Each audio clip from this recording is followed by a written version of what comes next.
And welcome once again to another edition of the Church Solutions Podcast. My name is Felipe Thompson. Yes, and I am Steve Lacy. Better known as Phil Thompson. And with us today is... Dillon Burroughs. Dillon, how are you?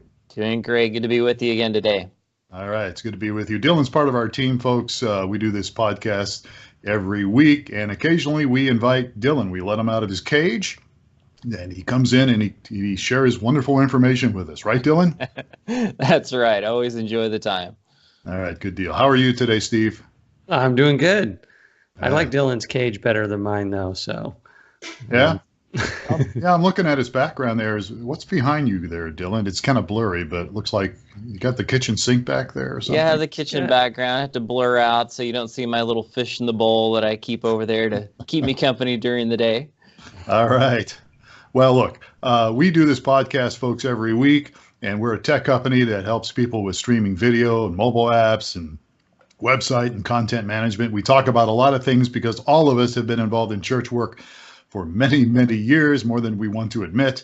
But we love the church. We love helping churches use technology, and that's why we do this. So we talk about a variety of different things. If you've listened to the podcast, we do a lot of different things here. It's all related to ministry and church. But today we're going to talk about some tech stuff. We're going to talk about streaming video again.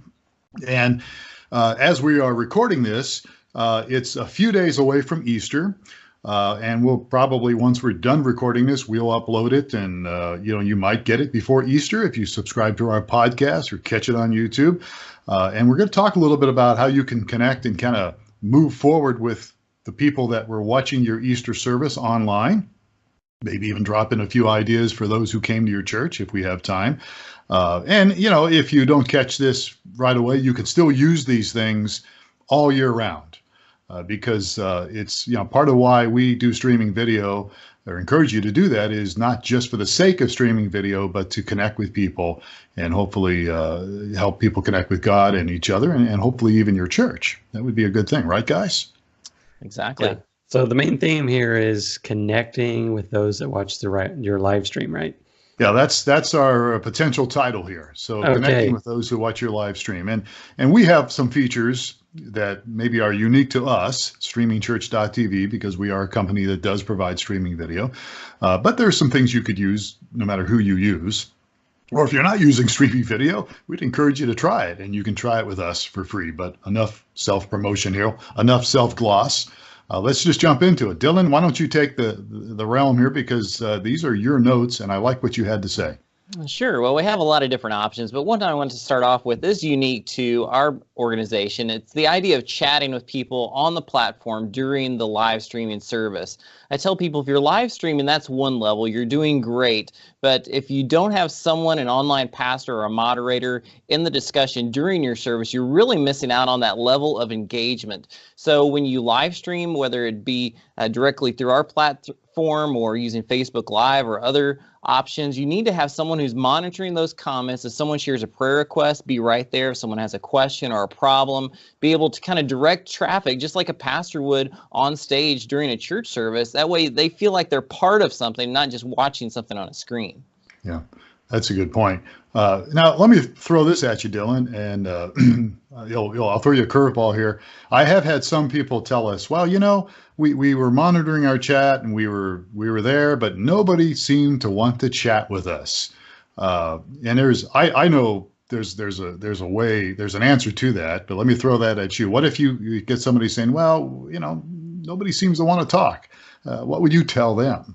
Right. Well, at first, there's going to be silence. So you're the one who has to initiate. So it could be something as simple as tell us where you're from. And someone says, oh, I'm from Texas or I'm from Idaho. But it could also be tell us your favorite Bible verse. It could be something just to get people talking and started. And from there, build the discussion just like you would in any conversation, whether it be in person or on social media. So the goal is just to connect and to communicate back and forth. So you may have to start it. But once you're started, most people who are watching a stream are excited to communicate with people.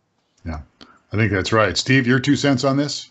Oh, I was dropping in on actually one of the churches that use our service, and they were actually using a different platform.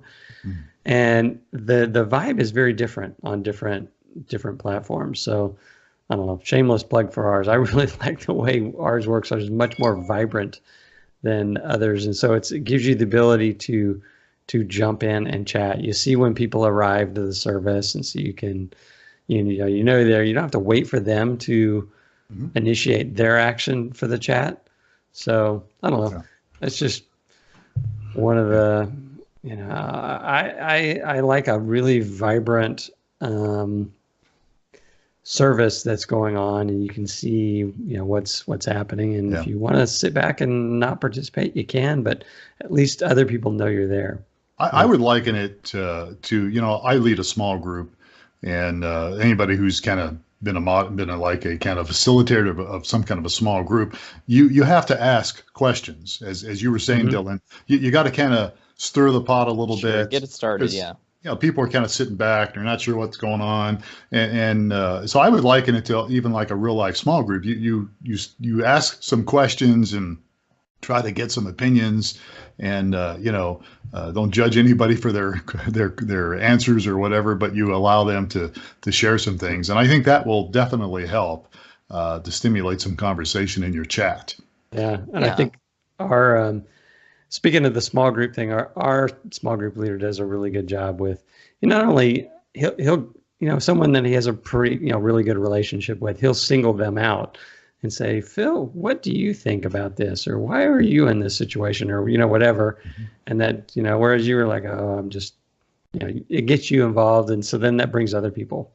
Yeah, involved. Absolutely. Yeah, good deal. All right. So chatting, again, a great way to connect with people, and just a very useful tool that I think, as Steve said, everybody should use it if you can. And Dillon, I think it's a great opportunity. All right. So moving on, Dillon, what's another idea? Right. Well, chatting in the platform itself is ideal, but also social media, because most of you are going to be live streaming on a platform of some kind. Maybe it's YouTube, maybe it's Facebook or somewhere else. But when you stream on a social site, you have to be prepared for what's going to happen on that social site. You can't control everything that happens, but you can monitor the comments. So when people are live streaming, what I like to do is have one window up that has our platform, the service, and another window up that has Facebook Live. So you can watch the comments on both places and comment on both as you're going along. That way you're not missing out. You might do this on YouTube as well, but it's not as interactive as Facebook Live tends to be, where people are giving emojis and comments and thumbs up throughout the time that you're talking. So it gives you a chance to give real live interaction at the moment it's happening. So if someone says, oh, that's a great song, I love that one, you can comment back on Facebook Live and say, oh, I like that song too. It's one of the best that we do at our church. And you can, pray for somebody if they share a prayer request, or you can say, hey, we're reading out of the ESV, just so you know which version we're using, or whatever the comment is, in a way that shows people that you're not just pushing content out, but you're actually wanting to have a conversation with people. And I think that means a lot for that seeker who's afraid to maybe come to your church, but will get online and watch a service, and suddenly someone says, oh, I like your comment, thanks for sharing. And that person says, wow, these people really care about me. And it goes that extra step. Yeah, I think that's so true. And again, there's always going to be people that don't respond. But, it's kind of like the follow-up stuff, I mean, even if somebody doesn't, I'm getting a little ahead of myself here, but, even if people don't necessarily respond, they still get the message, like, oh, that person cares. Oh, yeah, that's nice. They're asking questions and they're involved. They're around, Right. Good stuff. Yeah. Yeah. And then social media is the part I like to encourage, where you're streaming on your platform, which is step one. It's what we encourage. Use a platform that's church based, but not to forget all the other options that are out there. So depending on your setup, you may want to stream to YouTube, to Facebook, to Twitter, to other providers that are out there that people are using in your church. And we can help you with that. We have some options of streaming church that do it, but also depending on the encoding system that you use or software you use, you can go in and choose other options. So you're streaming one video, but it's going out to multiple locations to help reach more people and more opportunities to serve. Yeah. One of the things I have heard over the years of doing this is that, well, what if somebody comments something that we don't like, or something that's inappropriate? And I'll just go ahead and answer that. Well, let me throw that at Steve Lacy. Sure. Steve, what happens when somebody's commenting stuff? And on our platform, on Facebook, I'm not too sure, but on our platform we have moderated chat, so you can go in and block someone so that they don't show up, their comments don't show up, and they become invisible to everyone else. So they can still, watch the service, and they can still bang on their keyboard, but it will all be in vain. Yeah, you muted them. Right. Yes, and most social media, your two options are you can delete that post if it's something inappropriate, or you can also ban the user. So similar to our platform, if someone's just causing trouble and they're up to no good, you could ban the user so they can't come back to your particular channel anymore and comment. Yeah. I find it interesting. When we were first doing this, about 10 years ago or so, I think we rarely had any church tell us, oh, somebody's inappropriate, maybe one or something. But I've noticed, and I think this is the way it is now, just in the world we live, especially with social media now being so prevalent. Now I do have people ask me, our customers ask me like, oh, I need to ban somebody. How can I do that? Whereas years ago, I didn't see that as very common. I don't think it's very common now either. I think the fear is a lot bigger than the reality. Mm-hmm. People say, oh, if I'm on this, then I'm going to get, there's a couple of expectations that are unrealistic. One is if I stream it on the internet, everyone will show up, and therefore I'll have to, and the other piece is that people will misbehave. And it's really not that way. I mean, people that are familiar with your ministry will attend, and you won't get that many haters that are being obnoxious. Yeah, that's true. All right, good. All right, so as we're talking here about, connecting with those who have watched your streaming video, Dillon, take us to the next step. Sure. So you can chat, you can use social media, but in our system, we also have a follow-up system that's based via email. So when a person comes to your live stream, they have the option to put in their email address, and then they get an email following as a first-time guest that has a little script. Thanks for showing up. We appreciate it. And you can customize it however you want. The same for their second and third visit. And if somebody comes back who hasn't been there, say 30 days or more, or 2 months or more, however you set that up, they get another message. And it's just a short way to show we care and we're glad that you came and you matter to us. So email is one of those things that are often overlooked when it comes to streaming because you're not capturing the email up front. But if you're using a platform like ours that offers that as an option, it's a great way to get someone's attention after the video and say, we appreciate you, and we just want to reach out and show you that we care. Yeah, absolutely. Now, if you don't happen to use, again, we're self-glossing here, but if you don't happen to use us, you could still capture people's email if you had some type of a connection card that was, accessible to your viewers. So, and again, with our platform, you can actually put in a hyperlink and put images in there, and people could connect, fill out a connection card while they watch the stream. There may be some other options out there with other platforms that other people make. But if you don't have the follow-up, the automatic follow-up feature that we have here, which is pretty unique, we still want to encourage you to somehow, some way, if you can, capture that person's contact information if they'll give it to you in some way. And, again, there's connection cards out there. What's the one, Steve? Jot? I think it's Jot Form. Right. That, we used to use it. And it's, just kind of adding on to that, people are really, they focus on those that come to the service, and they walk through the door and they say, oh, we got to follow up with these people. But they may not put the same amount of effort into someone visited me online. And we really need to treat those that come online just like we treat those that come in person. We want to follow up with them and try to encourage them to provide some information so that we can connect with them afterwards. Yeah. And so there's different ways to do that, but get creative with that. Absolutely. Okay. Dillon, moving on to how we can connect with people.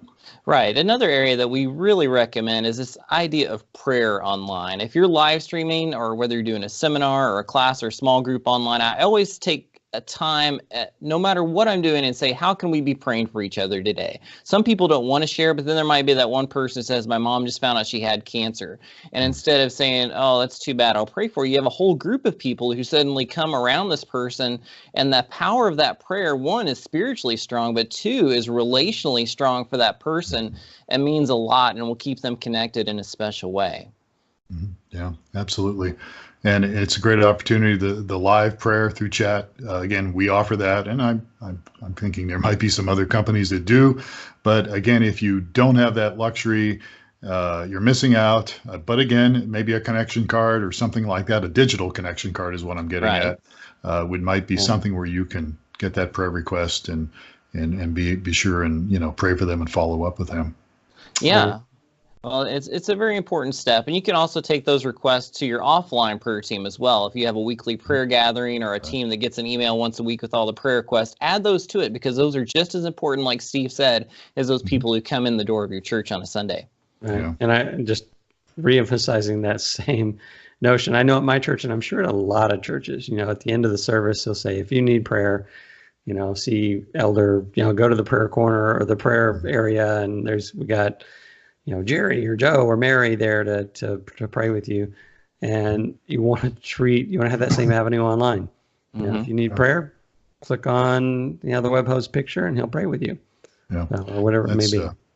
That's always been, and Steve, you're kind of the architect on this whole thing. The vision that we've always had is that, we want to kind of replicate in a way the online streaming as it would be, for your church. If you walked in the actual facility, the building, we want to try to replicate that online as best as possible to take care of those needs. And of course, as we've said many times, that many people will watch your service who are close by your church. And if they like what they see and there's a connection point there somehow, they will show up many times to your actual facility. And it's just a great tool to help people, to reach people, connect with people, and help them with their spiritual walk.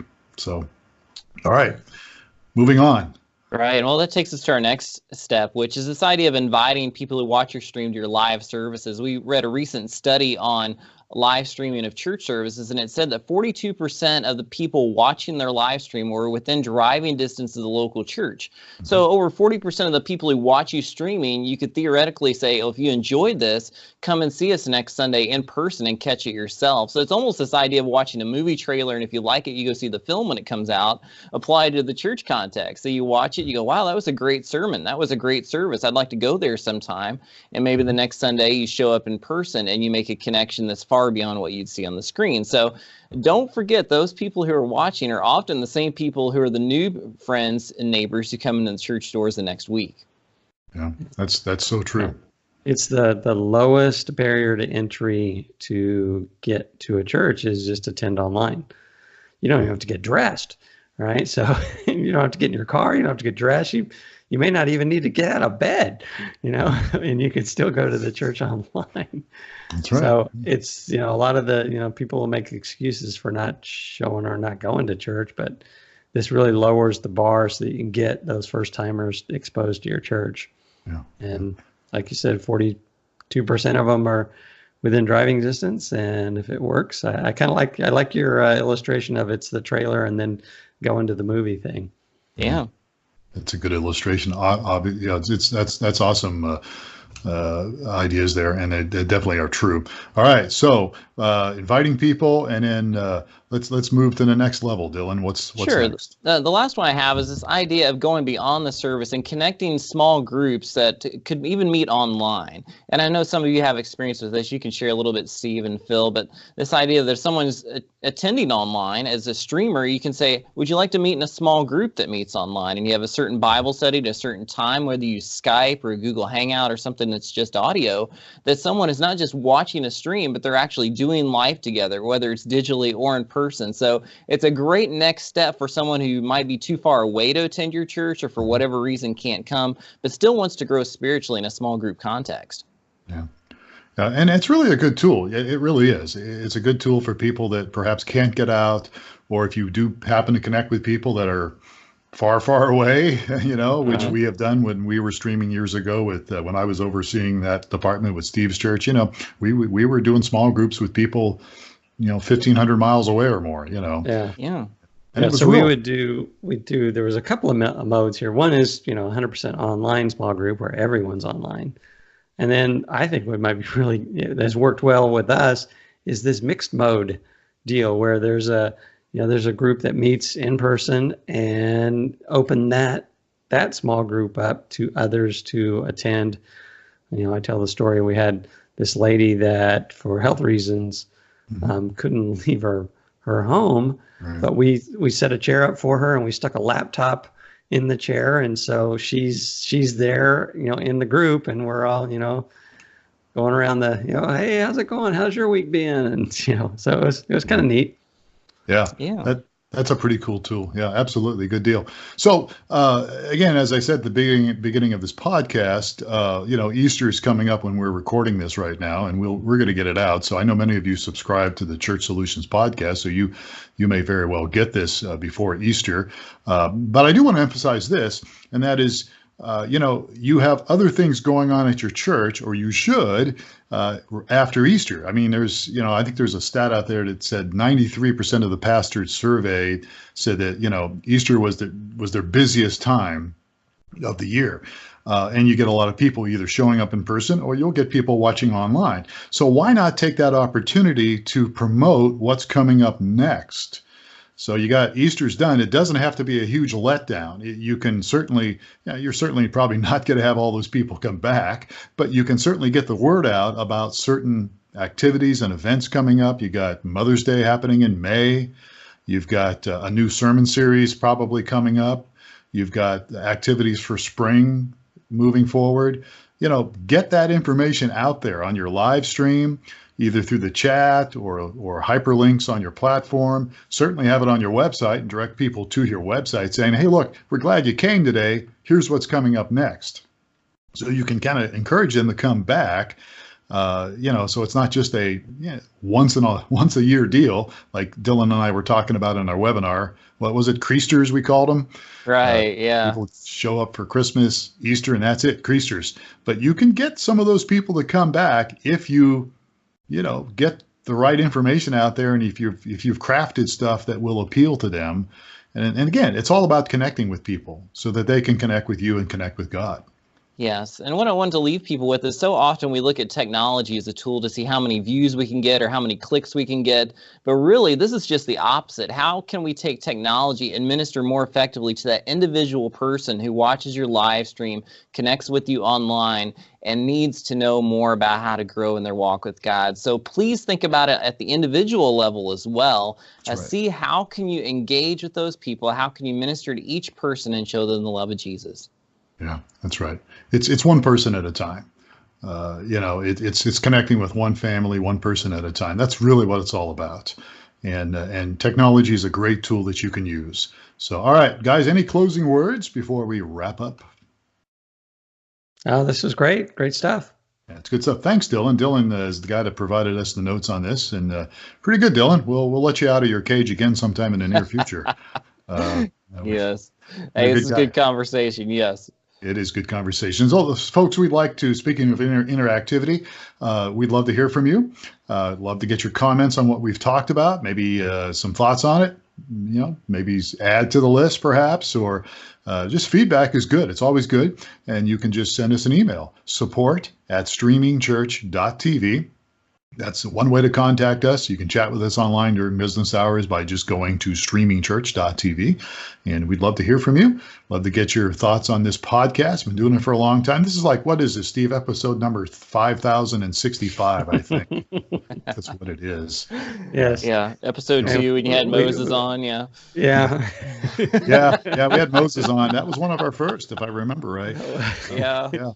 But anyhow, all right, guys. Hey, we appreciate you, Steve and Dillon, and we appreciate you, folks, listening to the Church Solutions podcast. We hope that you have a great day and have a great Easter, have a great year. But catch us next time for another edition of the Church Solutions podcast. Take care.